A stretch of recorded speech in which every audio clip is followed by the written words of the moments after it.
Hello all and welcome back to this course on computer organization.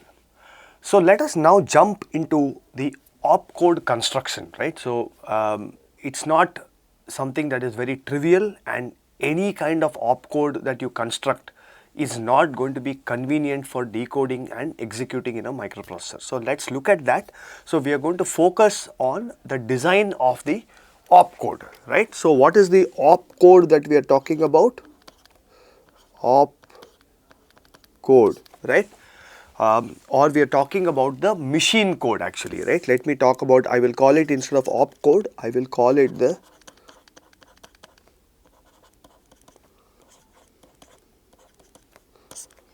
machine code, right? So for example, in x86, we may say move EAX, EBX, right? But in machine language, in binary, right, ultimately the computer is only going to be able to understand ones and zeros, and therefore this will translate to some hexadecimal number, FFEEAB something, right? So this opcode, the machine code, is fetched from memory, then it has to be decoded, and then the microprocessor has to perform this particular operation, right? So this is what has to happen. So in order to understand the x86 versus RISC, let us go back to our very simple example that we considered, the sequential adder, right? So we said we wanted to add 10 numbers. For simplicity, I am going to say assume that our register file has 8 registers, okay? So register file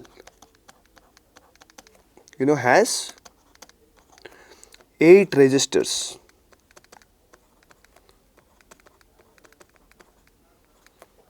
okay?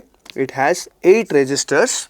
So basically, how many bits do I need? How many address bits do I need to address all 8? I need 3 bits, right? So I need 3-bit address,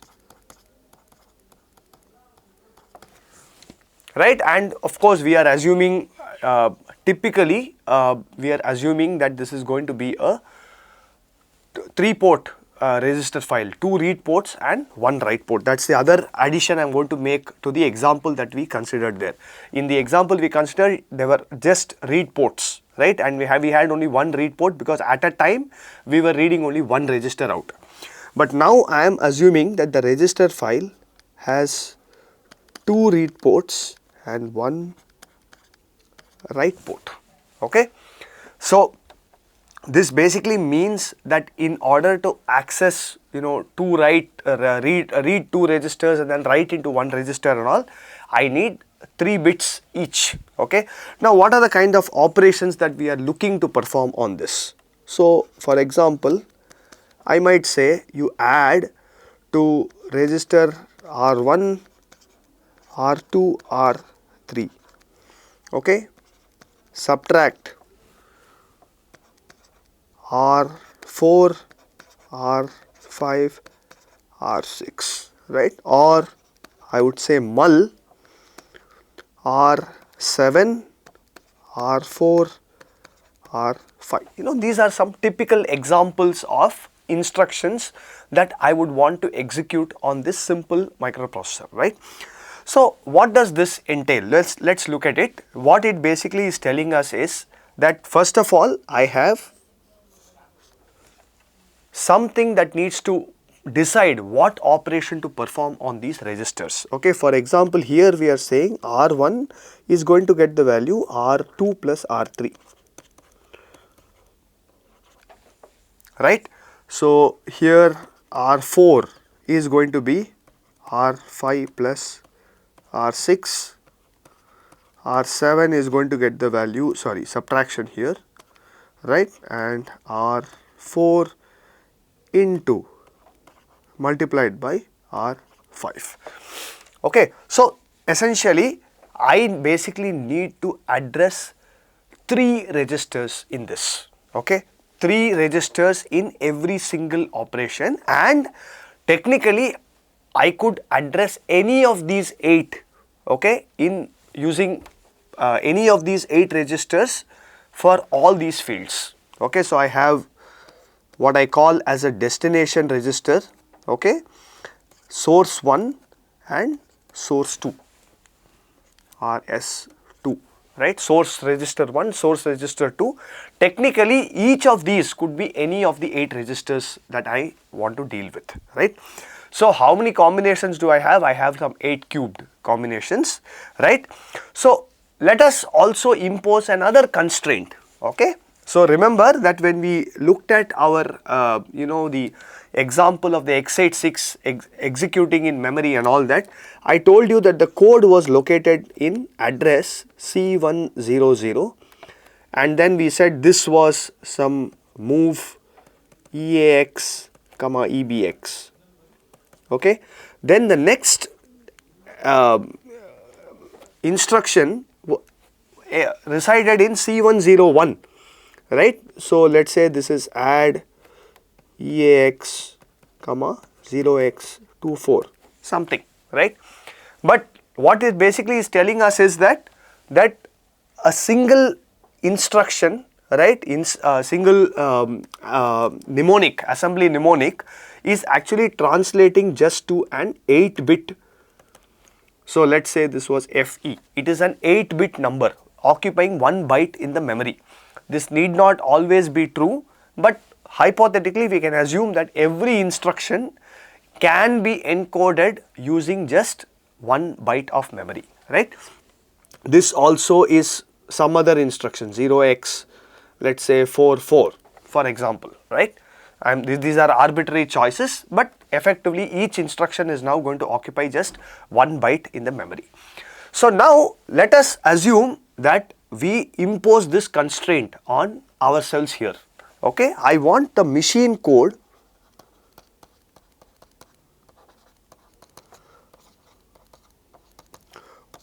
to also be only 8 bits. Okay, I want the machine code to be 8 bits in total length, so that I can have just the machine code occupy just 1 byte in memory, okay. Now in order to do this, assuming that I have 8 registers, right, can I even have such instructions in my architecture, right. For example, can I have a destination register, source register 1 and source register 2? How many bits do I need to address this? 3 bits. How many here? 3 bits. How many here? 3 bits. Actually you simply add these 3 together, you will get 9 bits out here, right. And therefore this will tell you that it is not possible to encode this kind of an architecture, destination source 1 source 2 register kind of thing with 8 bits of information. I need at least 9 bits, and remember, with 9 bits I have not even told you what the operation is, whether it is addition, multiplication, subtraction, nothing I have told you. So for that you need few more bits, right. So with 8 bits you are not going to be able to do this, and for this reason you will find that the x86 architecture does not employ this kind of a destination source 1 source 2 format. What does the x86 do? It does add EAX, EBX. So EAX becomes EAX plus EBX, right. So the destination is one of the source operands itself, and like I told you here, historically the x86 started with 16-bit microprocessors, and you will see later that with 16-bit again it's not easy for you to go ahead and add this kind of a, you don't have enough bits to play around, okay, and that is why people employed this kind of a thing. So source, right, it's a destination source, and this is my EBX, which is source 2, okay, source 1. Now interestingly, there is only one instruction which allows you to do an operation on an immediate data and put that result into a another register altogether, and that happens to be this LEA. Okay, LEA EAX, comma, contents of EBP minus 4. If you remember, what was this? This is EAX getting the register EBP minus 4. This EBP you could have used EBX, ECX, anything, right? But what is the key point here? This is one rare instruction in x86 where you are able to do some arithmetic operation on one register and put the answer into an other register altogether. Okay, so you cannot, for example, do that in this format, because if you want to do add EBP comma minus 4, or you want to subtract,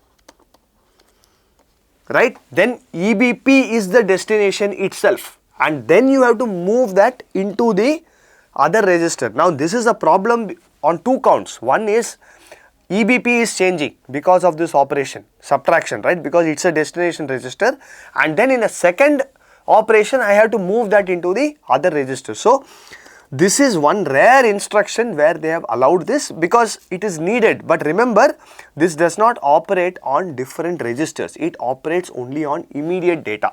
Okay, then you can do EBP minus n, for example here you can do some n plus n, whatever you want, right. So this is immediate encoding, and on that kind of thing you can implement such an instruction in the x86.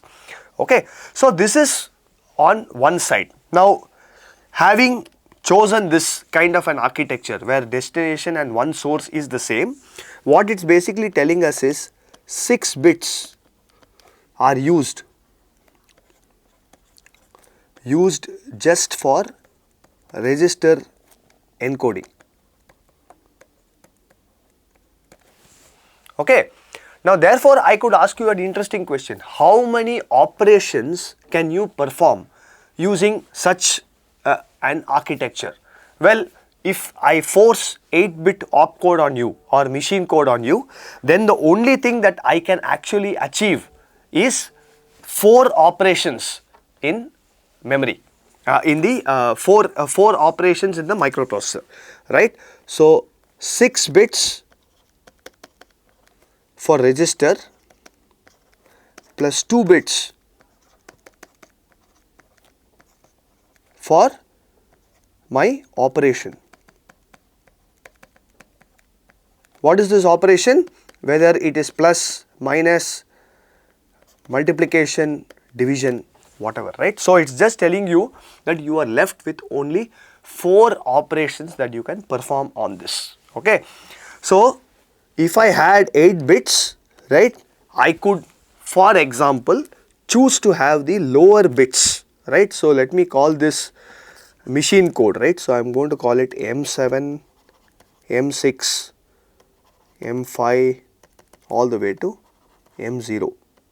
So M1. So M0, M1, right, could be my 2 bits that I use for the operation encoding, right. Then M2, M3, M4, maybe I'll just write it actually, right. This could be source 2 register. This is source 1 register destination, right. So this is one very nice encoding that we have been able to do, right. Now clearly this is not sufficient for us to handle different kinds of instructions that we have seen. In fact, we saw, when we compiled the C program, we had to operate on some immediate data, we had to operate on some branching instructions, right. We had a load, we had a store, we had to get data from memory, write data back to memory and all that stuff. So with 8 bits, 8 registers, it's going to be very difficult to do anything meaningful, and therefore you need to go to at least 16 bits. Okay. Now even in the 16 bits, we are not going to waste another 3 bits to make it destination source 1, source 2 kind of addressing for the registers. We'll keep that as just in the format that we discussed, where source 1 and destination are essentially the same, right? So with this, what it allows us to now do is to say, okay, I can now go ahead and do something more interesting and more elaborate than just register addressing. So if you look at this, the earlier instruction format, we are doing just register addressing with that. We are not doing any memory access, nothing there. Okay, so with 16 bits, I can do more than register addressing. Okay, so now let's say 3 bits for source 1 / destination register, right? Another 3 bits for source 2 register, right? Then let's say we want to do, like, how many kinds of arithmetic operations would we want to do? Addition, subtraction, multiplication, division, and or, right, XOR. It could be anywhere between 8 and 16. So let us say I give 4 bits, okay, 4 bits of information for my ALU operation. Right, my ALU operation could be 4 bits there, right? Then, so this makes it what? 3 plus 3, 6, 6 plus 4, 10 bits. Now, you go back and think about the kinds of instructions that we dealt with, okay? So we said move EAX, or I will just say add EAX, EBX, okay? Then we could do move EAX, contents of EBP minus 4, okay. What was this? This was nothing but a load, right. I could do move contents of EBP minus 4, EAX, right. This is a store, no, sorry. So this is actually loading from EBP minus 4, yeah, and this thing is taking the register value, yeah, this instruction is taking the register value of EAX and putting it in contents of EBP minus 4, right. And then we said jump on no 0, some address, right. So jump on no 0 to some label, okay. And then essentially we had something else like a call and ret, and stuff like that. But apart from this, we would also have instructions like add EAX, 0x24, right. So this is immediate,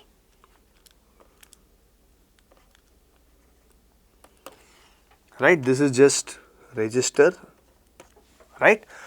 Then we have register indirect and all that stuff, right.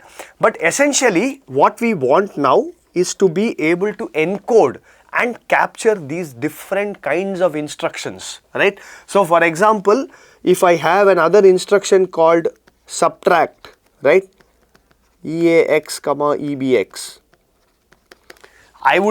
that is very similar to add, right. That's just differing by the operation that I am trying to perform. The two operands, source 1, source 2, are simple register addressing, and therefore I would argue that these two opcodes, machine codes, should be very similar to each other, except for choosing subtraction instead of addition, right. On the other hand, when I have add EAX, EBX as compared to add EAX, 0x24, right. What is this? It is basically saying EAX equals EAX, 0x24. It's essentially saying add the hexadecimal 0x24 to EAX and put the value back into EAX. Now where is this 0x24 coming from? It is an immediate data which is supposed to be encoded in the instruction itself, and that's why it is called immediate addressing, because the data that you want to add is available right there in the opcode itself. Okay, so therefore I need some number of bits, immediate data. Okay, we will come back to this. So the earlier constraint that I told you, that we have only 8 bits, we have gone past that. Now we have 16 bits. Okay, the question now is, can all the instructions be encoded as a 16-bit information, or do I need to do something different? Okay, so for that purpose, let us see how many bits of data I want for this immediate. Okay, now before that I would also like to highlight that there should be a very simple way for you to differentiate between simple register addressing and immediate addressing. Okay, so what is that?